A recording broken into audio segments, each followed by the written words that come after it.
Afternoon, flyleafs and bookworms. Welcome to this Friday's episode of Author Reads here on Fae Productions. I am your host, Fairy Princess Lolly, and today I'm here with author Natalie Pinter, but it is Pinter, I said it right? It's Pinter. Pinter. It rhymes with winter. Rhymes with winter. Okay. Yeah. Natalie Pinter. And before we jump into things, of course, we have our obvious obligatory please. Today we're going to like, subscribe, and shock the bell because I think our story begins with a lightning storm today. Is that correct? So. Yes, but not the section I'm reading, I don't think. That's okay. That's okay. But yes, it does start with a lightning storm. Yeah, shocker. So, and plus it even rained here last night. So also I want to give a little shout out to today's show sponsor, which is Platyfly Studios. You've seen them actually here on the channel before, and they have been a fairy blossom vendor. They are super great. They sell fantasy-inspired clothing and accessories that are all crafted by Kat Hawthorne, who is the proprietress. She is from Indianapolis, Indiana. Oh, that's always hard for me to say. Indianapolis, Indiana. Check out her 2021 summer collection in her Etsy store because it features an assortment of gorgeous, breezy skirts, many of which have pocket equity. She also carries a variety of accessories, including mermaid gloves, dragon scale dice bags, and jewelry. So everything is designed with the discerning pixie in mind. Waistband sizing that ranges from 35 inches to 70 inches. Follow her on Facebook, Platyfly Studios, and on Instagram for information on future sales and more. You can find all of her information in that ticker as well as in the low bar. Thank you, Platyfly, for being a sponsor on our show. And then, of course, one last other little thing that I want to put out there. If you guys are going or thinking about going to APPLEBASH Harvest Campout here at the first weekend of September, please remember, just go to that link that you see right there on the screen and fill out the form so that we know who's coming and what you guys want to do, and we can prepare for that as best as possible.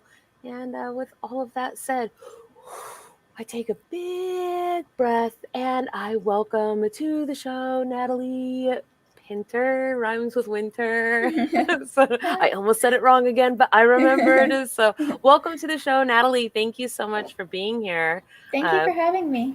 Yeah, absolutely. Please, if you will, just tell us a little bit about who you are and what you do / write, and give a shout out to anybody that you would like to give a shout out to.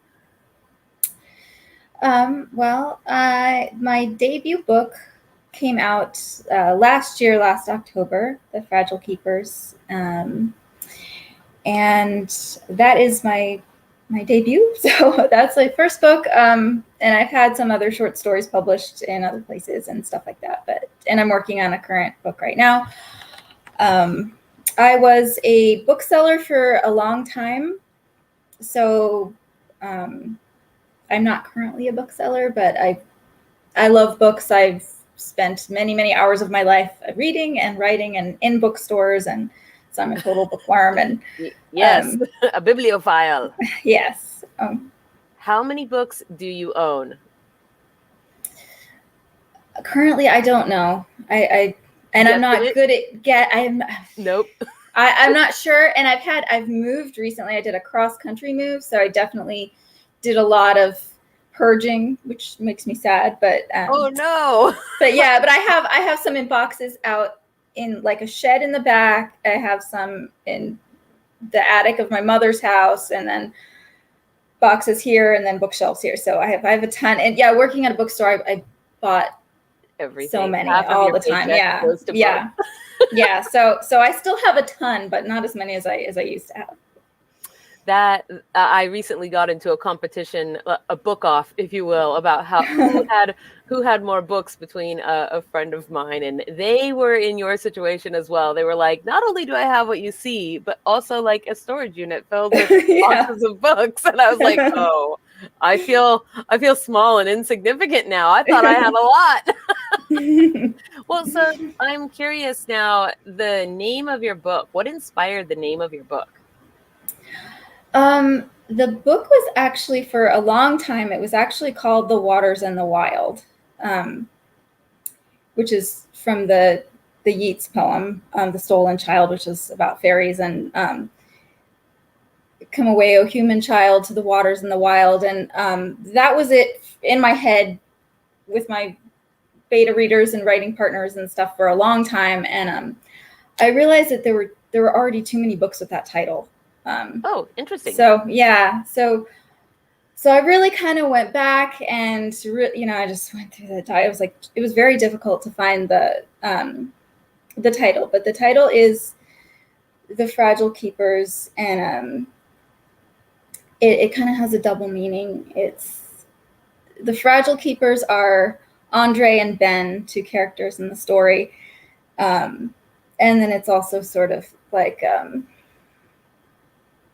what's it called when something has a double meaning? The phrase is double entendre. Yes, thank you, double entendre. They're keeping some. It's a double entendre. That's the best I can.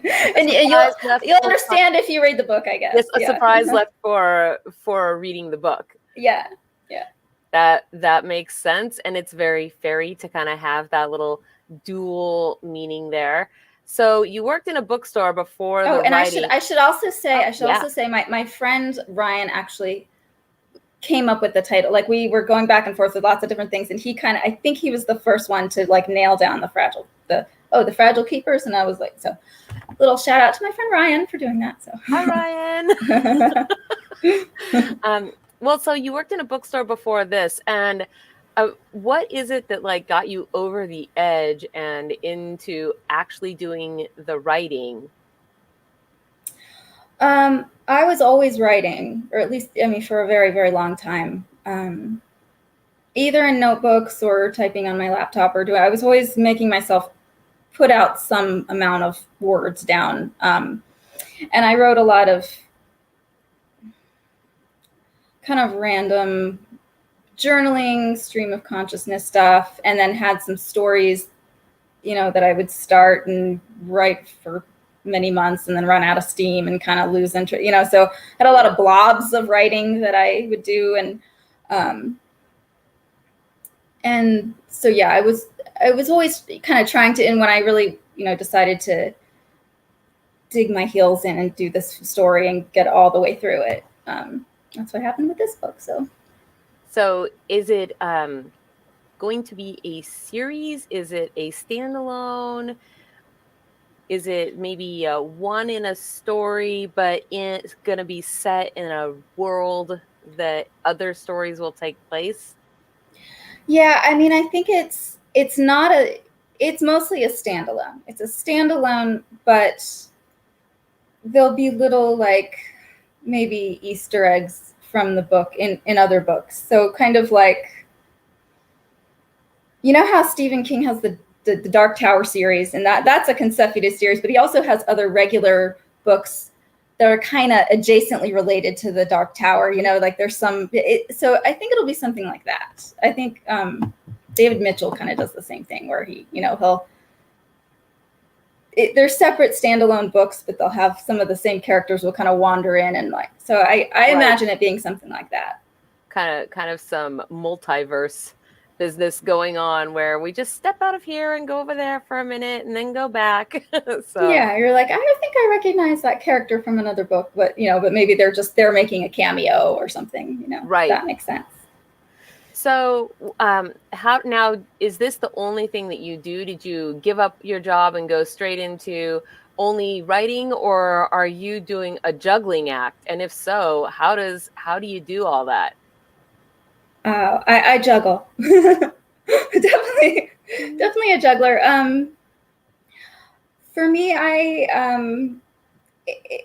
it's a matter of making writing a habit and always, producing, having some output. I tailor it to what's going on in my life and how busy I am.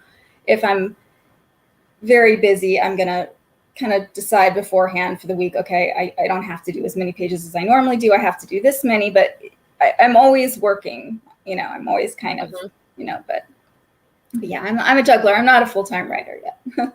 But that is the hope, I assume. Someday, yeah. Someday, yes. Well, tell us a little bit about what we're going to hear about today. Maybe give us a little context for what you're going to read to us from. Okay, so I'm going to read the section. Basically, it's the next day, right after the main characters, Andre and Ben, who are these kind of drifting 20-somethings. They have come across this fairy in their backyard shed. And this happened the day before, and they, As you do. Yeah, you know. Well, they're totally in shock, and they're yeah, I never wanted it to be a story where like they take that for granted. They're just like, oh yeah, you know, vampire next door, no big deal, you know. So they're very much they're very much in shock and almost kind of traumatized by seeing her, because it's like seeing, you know, something impossible in real life. So they didn't know what to do with her, so they kind of like made her a little bed in the shed, and they're trying to figure out, like, do we call the police? Do we go, you know, they don't know what to do. They've been trying to figure out how to handle the situation. And Ben's way of dealing with it was to just kind of get really drunk, because he's mind is blown. So so it's the next day. Andre's has gone to work because she needs to at least open up the store where she works, and she's going to try and get home as soon as possible to come back and help him deal with this fairy, because they're not sure what to do with the fairy. And you might, depending on how far I get in the reading, I do shift perspectives. It goes usually from Ben's perspective, Andre's perspective, or the fairy's perspective. I think the section I'm reading will have a little bit of, mostly Ben's, and then maybe a little bit of Shay's, and Shay's the fairy. And one thing to understand is that pretty much from the get-go, she starts giving her gifts to them, which is her gifts are like gifts and their curses. Basically, they're gifts and their curses. And so she's sending him music. So you'll hear me mention, oh, the music came on in his head again. It kind of calmed him down. So because he's a musician, and he suddenly is inspired with these amazing songs, and the songs are actually coming from her. She's kind of sending them off to him. So that is using through him, if you will. Yes, very much. She's kind of a muse. So a question for you before, okay, one last question before I let you go on to doing the actual reading is, you have this kind of build as a dark fairy, you know, magic realism book. What do you think about this makes it dark? It's a pretty tragic ending. I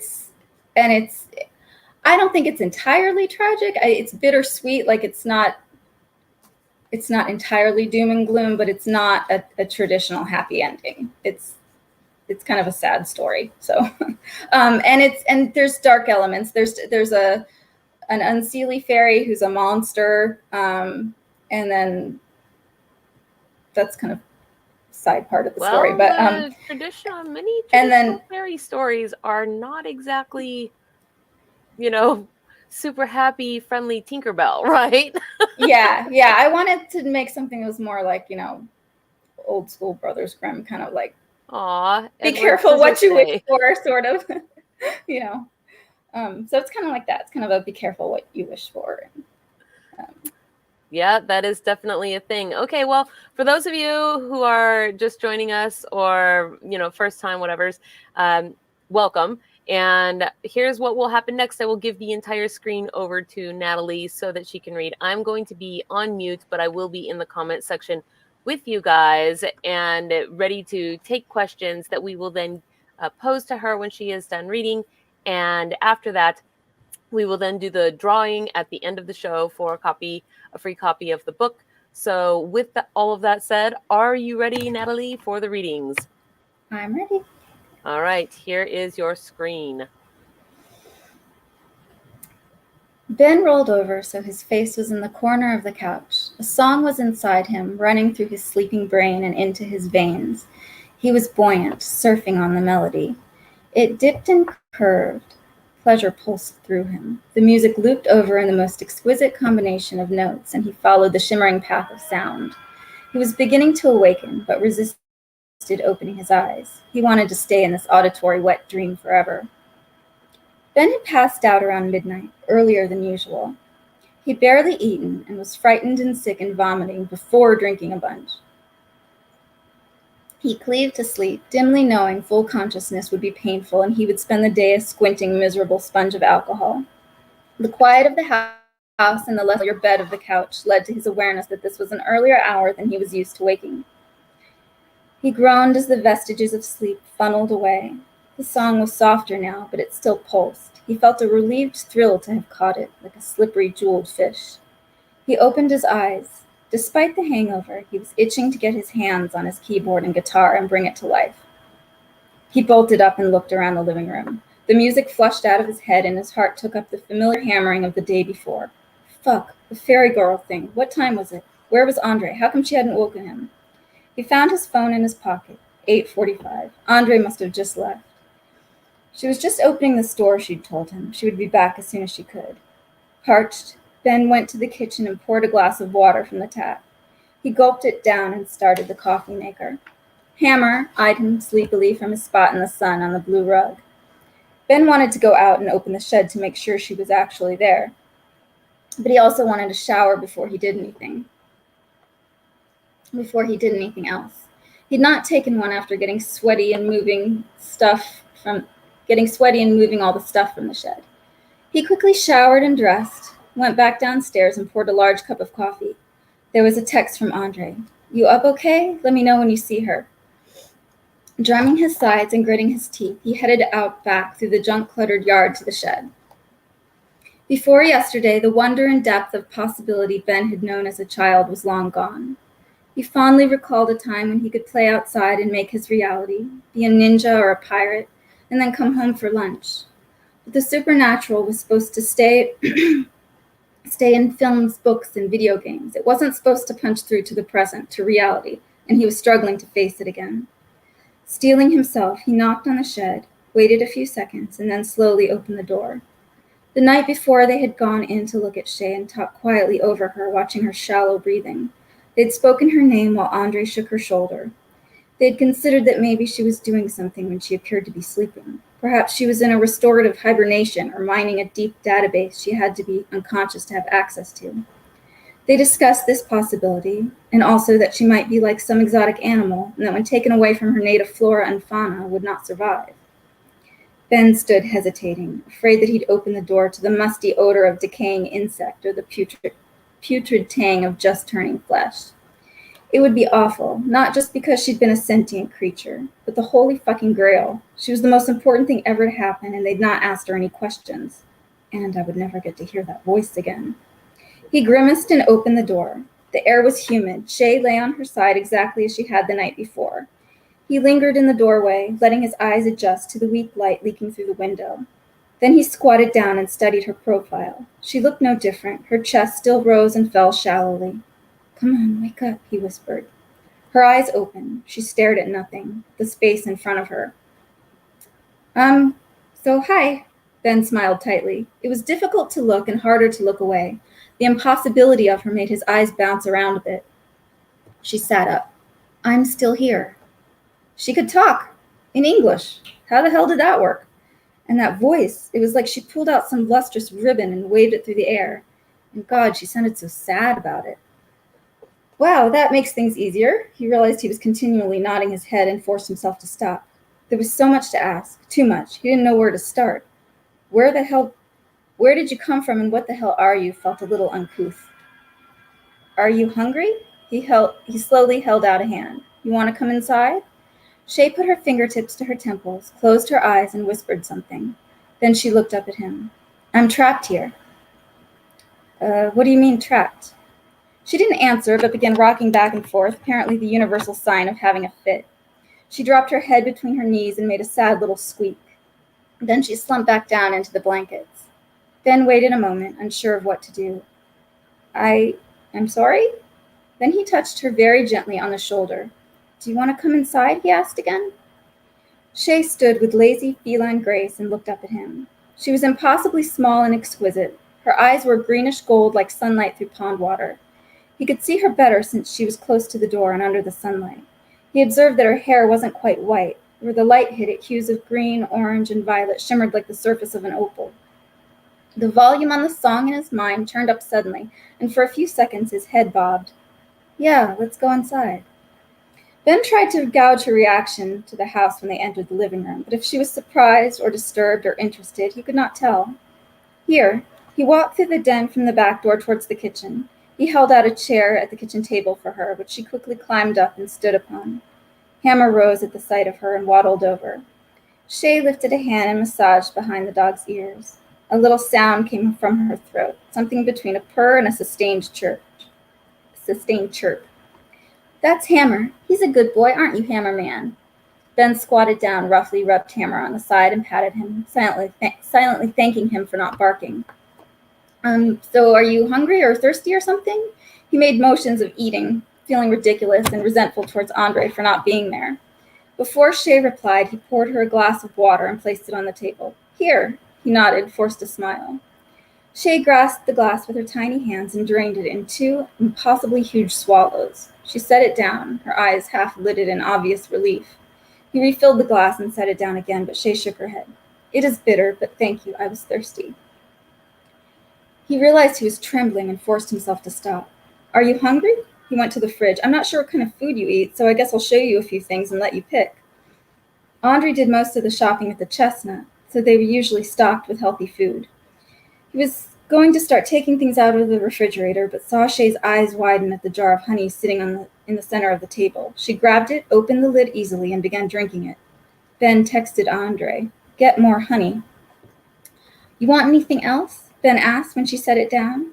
When several seconds passed without her replying, he said, Okay, well, just let me know if you get hungry. He almost texted Andre that Shay could speak, but decided she'd find out soon enough. He made toast for himself and sat down at the table with his toast on a paper towel and held the phone out. It's a cell phone. He was feeling pleased with himself, as if he could take credit for the existence of this object. Still sitting at the table, Shay leaned over and stared. The screen was dark. Here, see? He tapped the button on the bottom and dragged his finger across, waking it up. It's got everything. Games, the internet, music, pictures. He tapped a few icons to show her. But it's a phone. You use it to communicate with people far away. He cleared his throat. Here, go ahead. You can play with it.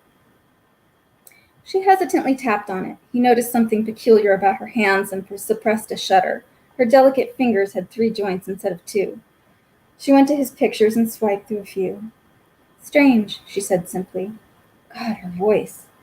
He ate quietly, wondering what it would be like to encounter a cell phone for the first time. A glowing screen, tiny pictures and video, it would be insane. Or maybe it was primitive to her. But he didn't get that impression. Maybe because Andre thought she was a fairy. She did look like one. And the images of them were usually in a natural context. Forests and meadows, dainty beings communing with plants and animals, flitting through the trees. They were from another time as well as another place. Somewhere devoid of technology and pollution, quasi-medieval fantasy land. After a minute, she lost interest in the phone, climbed down from the table, and went up to the window, putting her hand against the glass. He put the phone back in his pocket and glanced at the flat-screen TV in the living room. Would it frighten her if he turned it on? The coffee buzzed in his head, and Ben experienced a sharp moment of clarity. That creature is right there in front of me. Oh, fucking Christ. His mind scrabbled for an explanation. Perhaps it was some quirky disease, some genetic, exceedingly rare but still documented condition. There were so many strange diseases out there. He'd seen a special about primordial dwarves on TV once. There were conjoined twins, giant people, those super hairy people, the poor creatures that filled the Mutter Museum, folks who could pop out their eyeballs, hold their breath for 20 minutes, all manner of talented and tragic freaks. Perhaps once they contacted whatever authorities handled missing persons situations, an explanation would surface, and he and Andre would look foolish. They might even be in trouble for keeping her any length of time before alerting anyone. Why were they keeping her? Why had they both just assumed she would stay? When Shay turned back and looked at him, those thoughts evaporated. She was not deformed. She was not ill. There was nothing wrong with her. He could not alert the authorities. In the best-case scenario, she would become a celebrity of sorts, maybe a political pawn. In the worst, she would disappear, and he and Andre might too. Who knew what the powers that be, those people in white coats or black suits and sunglasses he imagined, were capable of? Perhaps they were all that stood between Shay and vivisection. A headache loomed in his temples, but then the song rose up within him and pushed out pain and worrisome thoughts. It rejuvenated him and provided a dramatic soundtrack to the conviction he had now to protect her. She came to our home for a reason, he thought. We're supposed to keep her safe. Now, what to do with her? He tossed away his paper towel and brushed crumbs off the table. You want to go back outside? Ben looked out the window and winced a little at the bright day. He grabbed his sunglasses and baseball cap from a small table next to the front door, went to the back door, and turned to her. She went ahead of him, and he saw she had a strange way of walking. There was too much time between her steps. Ben felt a flicker of annoyance at the state of the yard. He hadn't considered that he'd have to make multiple trips to the dumpster and thrift store to get rid of all the stuff in the shed. It was a decent yard when it wasn't cluttered with crap. The bougainvillea that grew along the edge of the house provided a colorful pink border, and their little lemon tree was full of the sun-yellow fruit. There were a few potted succulents on the porch. Hammer snuffled out from behind them, trotted over to his doghouse, and went inside. He reappeared a second later with an ancient gray baseball in his slobbery mouth. He padded up to Ben, panting. For the next few minutes, Ben played catch with Hammer while Shay walked around the perimeter of the yard, keeping close to the fence. He tried to get a glimpse of her bare, narrow little feet. When he sloppily threw the ball a few feet from her and Hammer got a hold of it, the dog went to her, tail wagging, and dropped it at her feet. Hey, boy! Ben clapped his hands. Leave her alone. Come here. Shay picked up the ball and turned it over in her hands. Then, with more force than Ben would have thought she had in her arms, she chucked the ball over the fence. Hammer toddled over, turned back to Ben, and barked. Shay looked at Ben expectantly. He hesitated. They were safe behind the fence. But once they were out in the woods, it was unlikely that they would run into anyone else before they reached the main park, and he would like to think if they heard or saw anyone approach, they would have time to hide her or turn back, but it was still an uncomfortable thing to do. He took off his baseball hat and wiped his forehead. Okay, he opened the latch. Beyond the fence were miles of parkland. It had been an idyllic place to wander as a kid. Ben had spent a good deal of his life in these woods, playing alone much of the time except when Mateo came over to hang out. He'd been a quiet only child back when Andre and Amy lived with their mom on the East Coast, and he only saw them once or twice a year. Ben closed the gate and turned around to face the trees he knew well. Shay did not wait for him, but plunged down the path, Hammer trotting along beside her. Ben looked up at a tiny pin of an airplane trailing through the cobalt sky. For a moment, the world was not filtered through his jaded 24-year-old perspective, but something more expansive. Then he half skidded down as the path dropped, and he came back to himself. She was getting far ahead. He longed for a cigarette, though he'd been trying to quit.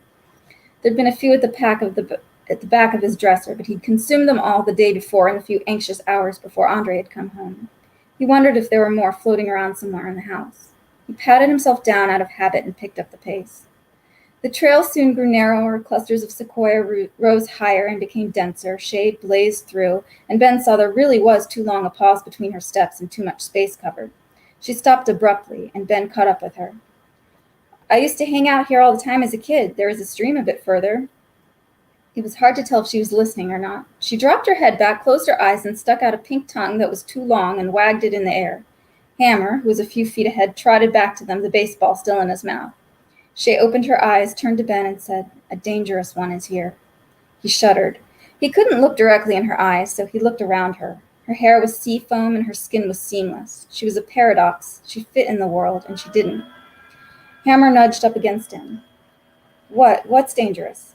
When she spoke, he nodded at the words, but it was seconds before he comprehended them. The drug of her voice distracted him. I had hoped it would die in the vortex, but a gray unseelie followed me here, a bad one, a woodwalker. A breeze rolled through, stirring the tops of the trees. Great, now she's saying creepy shit.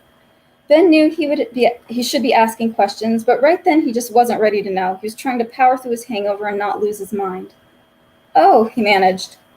I'm going to look. Shay tugged off her sleeves and dipped out of the shirt dress. Wings sprouted from her back. They were not feathered as a bird's or powdery velvet like a butterfly's, but sinewy. And like a dragonfly's wings, there were shimmers of glassy color, orange, pink, blue, and green. She pumped them back and forth a couple times, hopped into the air, and was gone as smoothly and quickly as an errant balloon. Ben sagged against a tree and whimpered. Hammer trotted around him in a circle and barked once before nuzzling up beside his legs. oh God, he mumbled. He defended himself to Andre in his mind. What the hell was I supposed to do? Eventually, he straightened up slowly. Okay, he nodded, enchanted. Okay, she flew away, but it's okay. She flew away, but it's okay. He rubbed Hammer's head. You saw it too, buddy. I'm not totally fucked in the head, right? She said she was going to look, he reasoned. She would likely return once she finished looking. She didn't say she was going away. She was looking for a dangerous one, which she determined was nearby after tasting it in the air. Ben pulled out his phone and checked into the comfort of the real world. A politician whose name sounded familiar had been killed in a car accident. There was a wildfire being contained several hours north. The hammering in his heart slowed at seeing the mundane. He needed to make a last payment on his keyboard. There were a few more likes on a picture of Hammer he'd posted.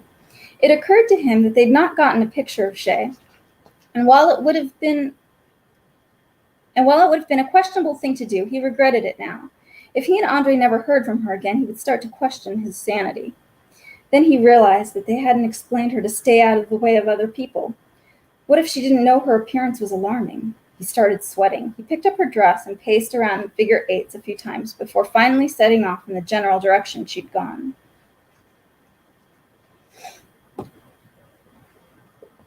Up in the trees, I wonder, what is my name? How could they take it from me? Surely it is still somewhere. And what am I supposed to do now? The woodwalker could be a problem. And how am I supposed to collect the tithe? I won't just bash their heads in with a rock, getting myself messy. I don't feel like killing anyone.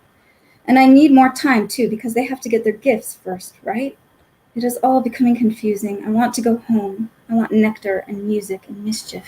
This place doesn't suit me at all. Though at least there's trees. I sense the serious one is agitated, and I funnel the song to him. The melody filled Ben's mind again, and his panic eased. He reached the stream in a few short minutes as his head swayed and his hands drummed his sides. He threw the ball a couple times for Hammer and clambered awkwardly on the chunky boulder of a rock that he pretended was the fist of a giant when he was a kid. His dog waddled over to him. There were white hairs now, all around Hammer's muzzle, and where his eyebrows would be if he'd had eyebrows. Ben scratched him behind the ears. He'd gotten Hammer as a month-old puppy, the summer of his 11th birthday. Hammer was an old man now, but he still usually wanted to play catch, even if he couldn't last for more than a few minutes. He padded over and found a comfortable-looking spot to sit. Mateo texted, "You went to the show? Awesome. How was it? I'm jealous you saw an S." Ben didn't reply. He didn't think he could partake in an ordinary conversation. He was just about to call Andre and inform her that he'd lost their guest when Shay landed on a rock a few feet away. Hammer lifted his head, glanced at Ben, and then rested his head back on his paws. She was facing him, so he couldn't see exactly what happened when her wings retracted, but he got the impression of them closing back like a jagged Japanese fan, folding into neat ridges halfway down her back. When their eyes met, he thought he saw a flicker of understanding. Maybe she gets it, he thought. Maybe she knows how weird all this is. He picked up a pebble and plunked it into the water. "Did you find what you were looking for?" "I caught its trail for a while, but it hides." She looked into the water as she spoke. "I didn't know if you were coming back." He tried to ignore the fact that she was naked again. Part of him wanted to grab her. He had the hopeful, slightly shameful feeling of a child trying to catch a butterfly or a little frog who kept hopping away. "Did you see anyone? Any people?" "A man sitting by the water." Every time she spoke, he felt a trickle of euphoria. "What was he doing? Did he see you?" She shook her head. "I was up." She pointed. "Oh, good." He averted his gaze to the water. You shouldn't let anyone see you." He cleared his throat, stood, and held the dress out to her. "It's probably not a good idea. It could be dangerous." She threw the dress on over herself inside out, a hint of defiance in her movement. "Yes, I know. Do not tell anyone about me." "Okay," he nodded. "Sure." After a moment, he asked, "No one?" "We have some friends and my other stepsister, Andre's twin. She lives with us. Sort of." She squatted down on the rock, leaned over, and stared into the water. "No." A few minutes passed, and Ben could not tell if they were peaceful or uncomfortable. He wondered what she was doing, studying the minnows and pebbles and bits of creekside flotsam so intently. He checked his phone again and saw Amy and Ricardo had sent pictures from the festival. Hey, do you want to head back now? I've got something to show you." Ben couldn't tell if the television was as impressive as he thought it would be. He had Shay sit on the couch while he stood and explained that he was going to turn it on and she was going to see and hear lots of things, but not to be alarmed because it wasn't real.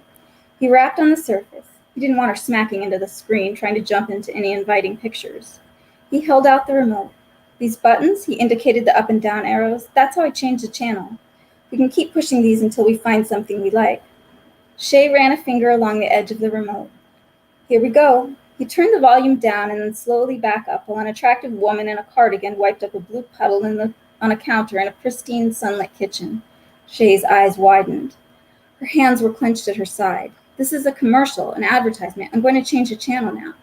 A weatherman stood in front of a map with swirling imagery, clouds, and precipitation. This is the news. He's giving the weather forecast. He licked his lips and turned up the volume, let it linger to learn that the next week was going to be perfect, sunny mid-70s, highs in the low 80s. Then there was a political news show where cranky-looking men barked at each other. Each time he changed the channel, he looked to see a reaction. Shay didn't move or comment, but there was an erectness in the way she sat that made her seem tense. Ben rubbed his temples. A stretching, hot, and sparkling pain filled his brain as long-held views of normal and right and possible were shredded a little more. He changed the channel again to a nature show, and then turned at the sound of Andre opening the front door. Dude, she speaks English and she can fly.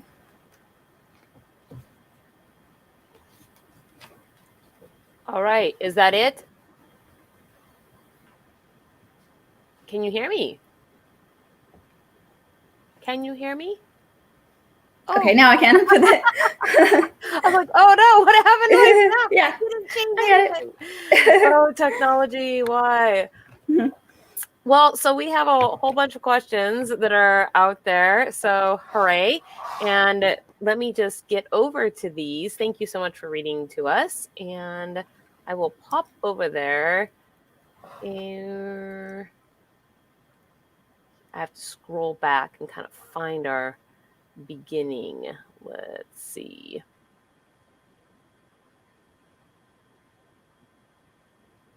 So we did, I don't know if you saw this, but you did have this, the lovely little compliment for the sonorous wet dream phrase.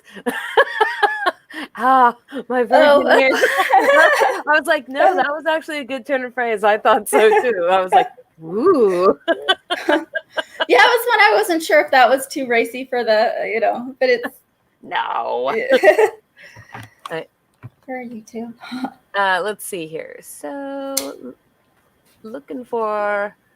Here we go. Well, we have one that was Shay the only fake creature in the story? But I thought you had answered that before you started reading, actually. She's not. There's two others. Two others. Mm-hmm. And one of them you said was a dark fairy or / monster. Yeah, he has a few different names. He's called Unseelie, which is like Unseelie fairies. Right. And the Gray Man is another name for him, and the Woodwalkers, and those are all his names. So they kind of interchange those names when they talk about him. And the other one is another fairy who is a giantess. A giantess. Mm-hmm. That's cool. So I'm curious, kind of related to this, what do you take when you are describing the fairies, their various powers, the way they look, what do you take that from? Do you take it from folkloric studies or kind of modern? I mean, where does that come from? And do you yeah, I mean, kind of both. I tried to have like to me, fairies is kind of a broad term for, like trolls and elves and mm-hmm. bogies and, they kind of like all of those different shroud type creatures. So I tried to have, and I read the Fairy Faith in Celtic Countries, which is Evans Wentz, the kind of this seminal work on real fairies, yes. And folklore. And they describe them, they tend to describe them as being like very small or very large, sort of like an exaggeration of whatever we are, what's normal. And so I have Shay, who's very much the sort of quintessential, when most people think of fairies, she's like, you know, little and winged and pointy ears and all that. And then the giantess is very regal, and she's larger than most people. She's, you know, about 7 feet tall. And and so she's another version of fairy. And then, you know, the woodwalker, who's like the scary Arthur Rackham kind of gnarled looking, you know. So I yeah, my inspiration is from folklore, and then definitely also from all the beautiful fantasy art that's out there, you know, that there's so many beautiful creations. It is an inspiring topic. So yeah, fairies inspire a great number of different things. So 2 types of authors: those that meticulously plan out the story, and those that write by the seat of their pants and discover the story as it is written. Which of these, which of these are you? Pantster or plotter?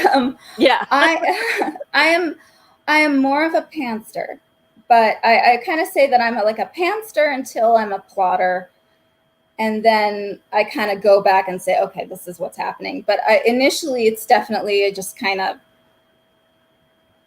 downloading whatever comes to me. Yeah, out with the stuff. But then once it gets there, you can kind of maybe start to actually, you know, form it into. Yeah, kind of weave it together and go back and like, okay, I'll make this way, so it all kind of works together. So I'm kind of both. But at least when I first start out, I'm more of a pantster.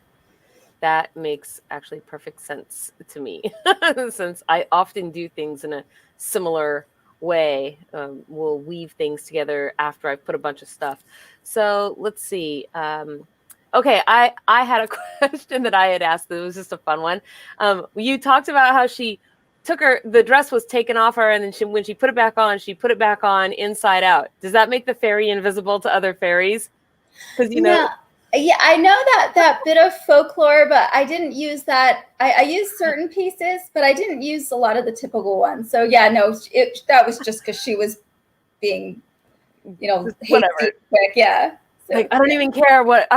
It doesn't even have to be on. That's good that you caught that though. That's good.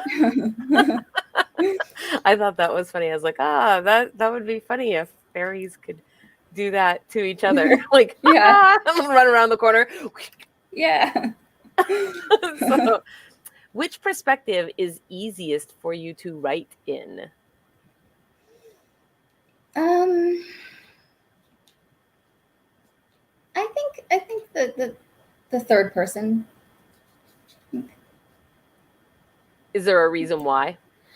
I don't know. I know some people don't like first person book. I love first person reading it. And I just don't tend to do that when I go to write. But sections of this, like Shay's perspective is first person in this book.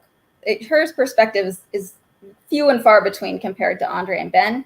But so that was kind of fun. And I would like to, at some point, write a novel that's first person. I haven't done that yet. But as if you were literally going along, like looking through the person's eyes to do the thing. So hold on. Where did I go? I lost myself. Here we have, what methods will you use to make us fall in love with the human characters?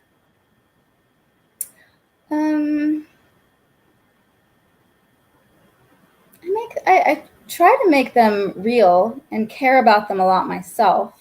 So if I care about them, I feel like, you know, I think as an author, you have to do that first. You have to care. I cared a lot about my characters. So parts of this were hard to write because I put them through some stuff. And also making them flawed and making them relatable, I think. So when I was listening to you read, this is actually one of the things that occurred to me. It's kind of interesting that that's also your answer here, because I was thinking about how realistic your characters were. The way that you describe, you know, their reactions to the things that they had done, like, you know, getting drunk and freaking out, or just going through the woods, and their observations. And I was like, wow, these are actually, they're very real. Like, their thought processes are very real. And I was wondering, how do how do you do that? Do you model them after real people and experiences, or are these things that you observe and then translate onto a page just by watching the way people behave, act, etc.? Like, kind of both. I definitely I like to say I spend a lot of time with my characters, so there's a lot that I would write about them even that doesn't even make it into the story. So I kind of know them really, really well, and know their history, and kind of know how, you know, how they work, so that when I go to write the scene, it makes it a little easier to just you know, more authentic perspective. yeah, no, and Their it perspective more seems to authentic. work Yeah. well for you. So when you, does that mean that you have little extra kind of extended universe snippets about your characters because you write extra bits about them in order to really get into their heads and lives? Yeah, I mean, there's a lot of stuff that was cut because it was just filler, like scenes where they're hanging out and they're interacting, but you know, when I go to look at the manuscript, like, this is not driving the scene, like the story forward. This is just, you know, them shooting the shit, and like I had to get rid of a lot of that, but it helped to inform the pieces that were left in. I think, if that makes sense. Yeah, no, it does. But it's always, as we like to say when we go out and do things, you know, live, taking the I Spy film with us live, it's better to have more than less, because you can always cut footage, you can snip scenes and words, right? As opposed to not having enough and then trying to make that into more than it is. So yes, always better to have more. I like this question a lot. Which one of the characters, being a musician, being inspired as, I think what they're trying to ask is a soundtrack. Like, do you have a soundtrack for the musician that's inspired by music that we could listen to, or that you've posted somewhere to kind of get a feel for the experience of that character? I wish. But there isn't. Ben's music is just from this story. I'm kind of like waiting for, I would love for like a musician to produce what they think Ben's writing, because to me it's like the whatever the best music you've ever heard in your life, it's that. Just, like, well, everybody knows that Tenacious D already covered that, right? There you go. Actually, we only know about the song that describes the best song in the world, but we don't actually know what the best song in the world is. It's that. It's like, it's all the best song in the world. So would you like, if a musician were to hit you up and say, you know, hey, I want to make the soundtrack for your book, what would you think of that? I mean, that would be tough for them, but but I'd be down to listen. You know, I'd be very excited to hear how they interpreted it. You know. Yeah. Because I do talk about music a lot in it. And are you a musician? I am not. I always wanted to be a musician, but I'm not a musician. So. Fair enough. Okay, last question. And before I pull the last question up onto the screen, you guys, now is the time. Put your name into the comment section if you want to be entered to win on the Wheel of Win for a free copy of the book. Now is the time. Give me your names. You know, nothing can possibly go wrong with that. Just give the fairy your true name, and you too can have a chance to win a copy. It's all good. It's all perfectly safe. Okay, so our last question here is, which is harder for you to do, writing through the eyes of a single character or through the eyes of multiple people? I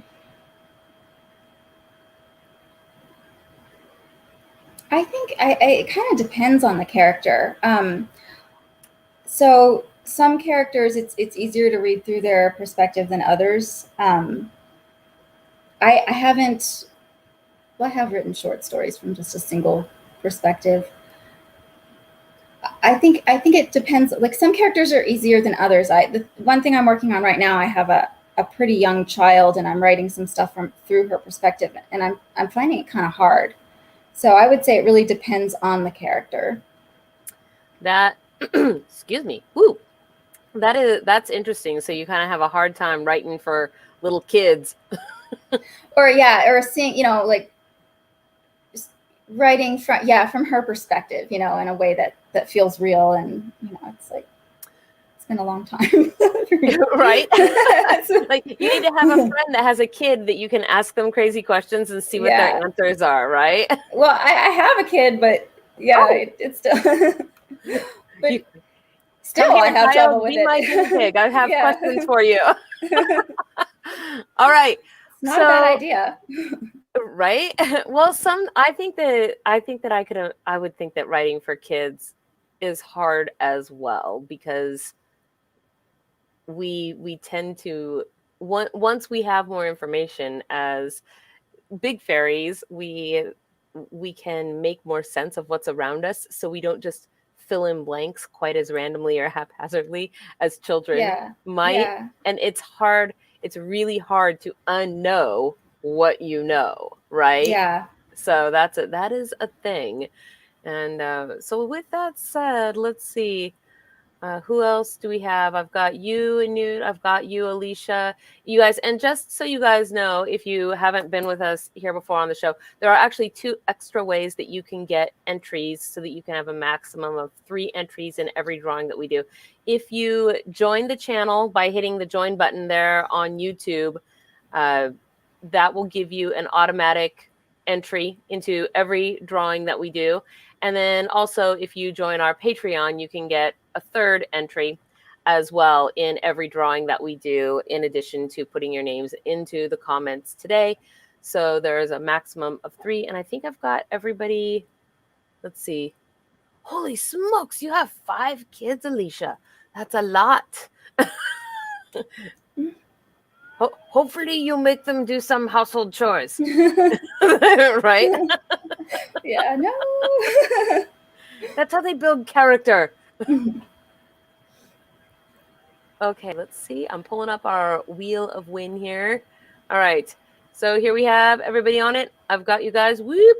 That's our ginormal wheel. Are there any last minute entries or names there from you guys out there in the audience? I'm scrolling up really quick to see if I missed anybody, because I was sort of looked away for a second.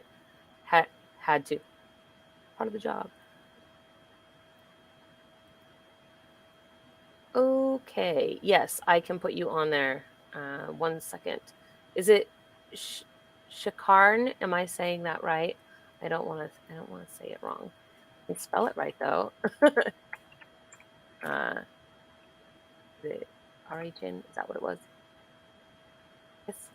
Yes. Okay. There. With that said, here we go. Boom. Here's our wheel, and we will spin for a free copy of today's book, The Fragile Keepers, and the last name I put in. Congratulations, Shakarn, you win. Yeah. That never happens, actually. So woohoo! Oh man. Okay, well, congratulations to you, and I will actually. I don't know if I have your information, so I'm gonna put my name here, my email into the chat really quick for you.